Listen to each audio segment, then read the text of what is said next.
السلام عليكم ورحمة الله وبركاته. كدايرين؟ لاباس عليكم؟ كنتمنى ان شاء الله تكونوا كلكم بخير وعلى خير وبصحة جيدة ان شاء الله. اليوم ان شاء الله غنديروا ان شاء الله الكبسة السعودي في الطاجين المغربي ان شاء الله باذن الله. نبداو على بركة الله. بالنسبة للبهارات الصحيحة، عندي هنايا ليمون مجفف، عندي الهيل او قاقولة، وعندي هنا حبات من القرنفل وخلنجان. ضفت شويه الزيت من بعد ما شعلت النار على الطاجين. كيف ما كتشاهدوا عندي هذا الليمون المجفف كيف ما كتشاهدوا. من بعد ما كنسخن الطاجين ووضعت له هاد المقله هادي او اي صحن لتحت عشان ما يتأذاش لكم الطاجين، باش النار ما تشقوش لكم او العافيه.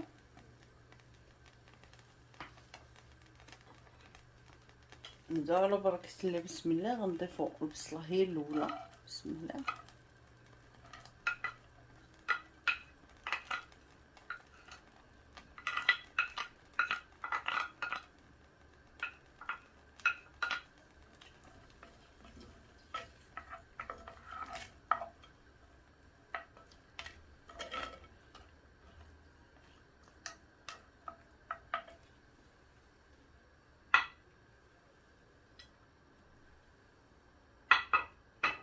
كنخليو ان شاء الله البصله حتى تشحر لينا مزيان مع هاد البهارات.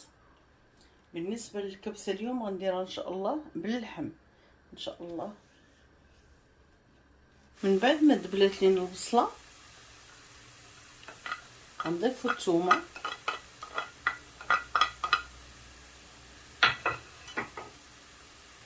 وغنضيف اللحم. بسم الله.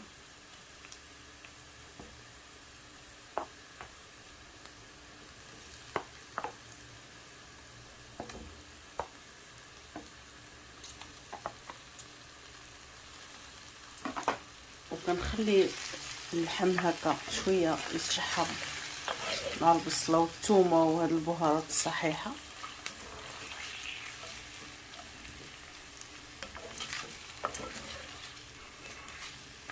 غنضيف برش الليمون او الحامض ان شاء الله.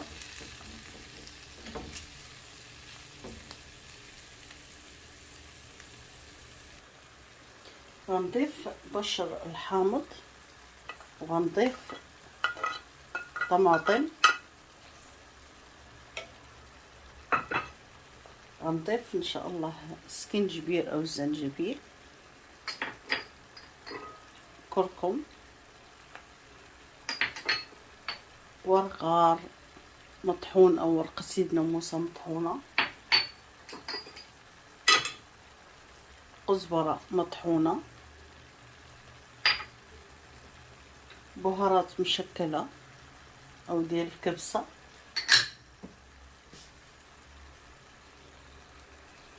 نضيف الملح. الملح دائما كتبقى على حسب الرغبة ديالكم. وغنضيف معجون الطماطم،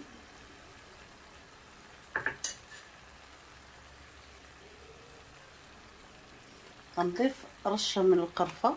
بسم الله. انا ما عنديش القرفة عواد او خشب، غنضيفها بودرة. من بعد ما تشحرت لي البهارات كلها او تشوحت العطرية مع اللحم والطماطم والبصل، غنضيف الماء سخون او المية المغلية. بسم الله. ما تحطوش الماء بارد نهائيا في الطاجين، هو سخون. صافي. ونخليه دابا يطيب على راحته ان شاء الله ونرجع.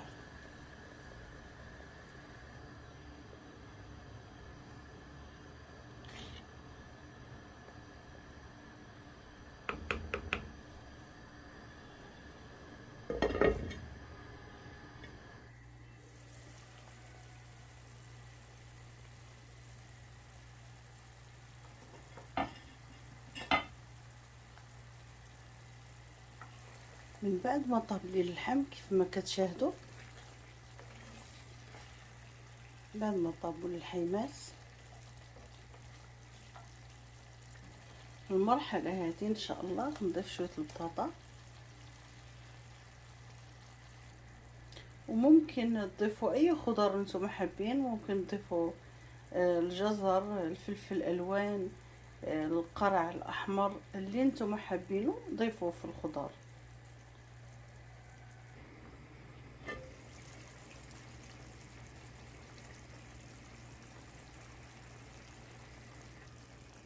من بعد ما طابت لي البطاطا، ما كطيبش 100% باش ما تفرتتش وسط المرق. غنضيف دابا الروز اللي سلقته نصف السلقه، اللي اصلا منقعاه من قبل بنص ساعه، سلقته بشويه ملح ماشي بزاف. غنبداو نضيفو في الروز بسم الله.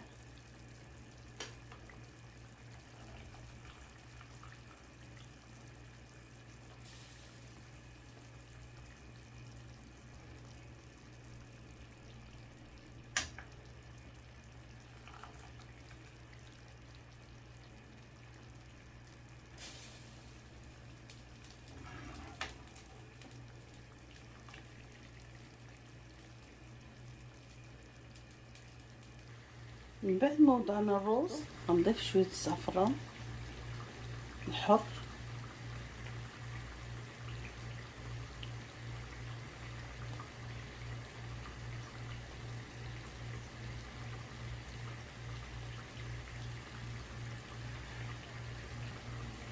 غنضيف شويه الفلفل اختياري هذا، الا بغيتي تعملوه عملوه. شويه الفلفل الحار، ضفنا شويه الفلفل الحلو مقطع بالشكل هذا، وضفنا الفلفل الحار.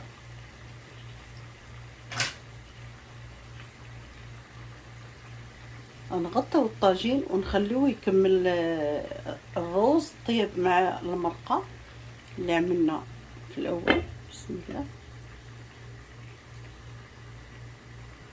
ونخليو النار هادئه على الطاجين حتى ياخذ الروز هذيك النكهه ديالو مزيان ان شاء الله. صافي وغيكون واجدين ان شاء الله باذن الله.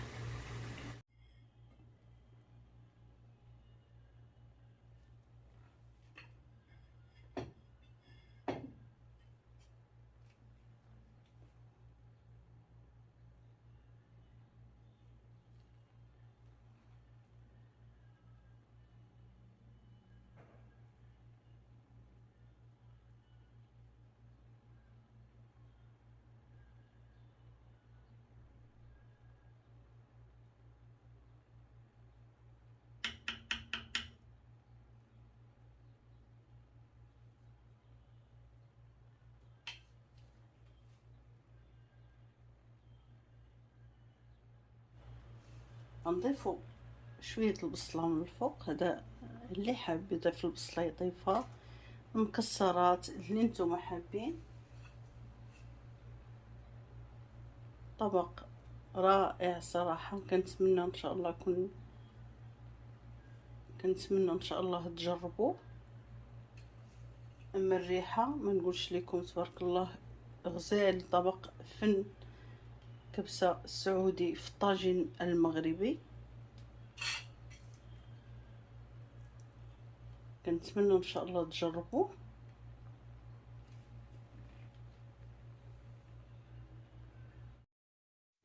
طاجين بالكبسه السعودي كيجي على هذا الشكل هذا، كنتمنى ان شاء الله تجربوه. وبالنسبه لشهر رمضان الكريم على الابواب، كنتمنى ان شاء الله تجربوا هذا الطبق، ان شاء الله غادي يعجبكم. ومع الطاجين الفخار فيه كتكونوا مطيبين فيها كالروز، كيجي رائع صدقوني، كيجي رائع. كنتمنى ان شاء الله انكم تجربوه.